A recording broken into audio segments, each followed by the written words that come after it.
I grew up in California. I kind of made a career out of throwing a topwater frog. Fished against legends like Bobby Barrick and, just guys like Ish Monroe and Gary Dobbins. If it weren't for those guys way back in the day, kicking tail on the California Delta where I grew up, I probably wouldn't have worked so hard to master this technique.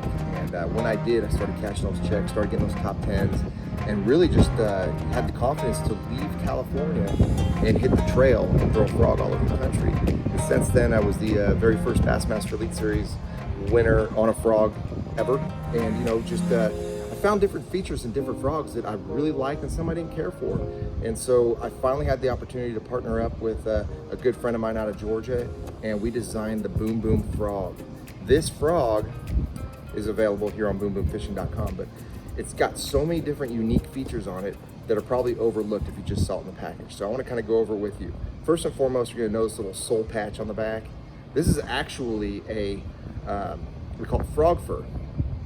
It's in a very unique position on the frog, but it's specifically located there for one purpose. When a bass comes up and grabs it, their teeth catch it like the hook part of Velcro, and the loop part would be the frog fur.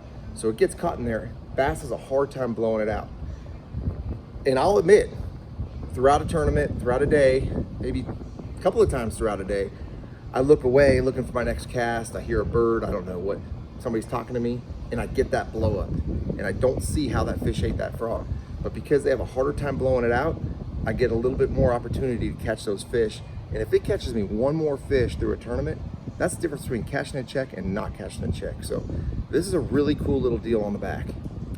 The other thing you're gonna notice, the eye tie, right here, the harness that the hooks are attached to, that's inside the internal part of the frog, it's super heavy. See, we've got a little triangular shaped weight on the back. That doesn't get in the way of the hook set. So when this body collapses, so it allows it to sit like that in the water. But having this heavier eye tie, when you walk it back and forth or you're chugging that frog and you kill it, it gives it that extra little bloop, because it counterbalances like a teeter-totter. That's something super unique with this Boom Boom frog. Every frog's got a rattle in it. The other thing is, if you notice the legs, some frogs come straight down with the legs. These are out a little wider. The reason being is I like to walk it back and forth. I like them sashaying. I like to make a bigger profile, bigger present.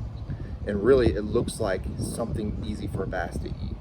They're real soft. We used some good materials on this guy.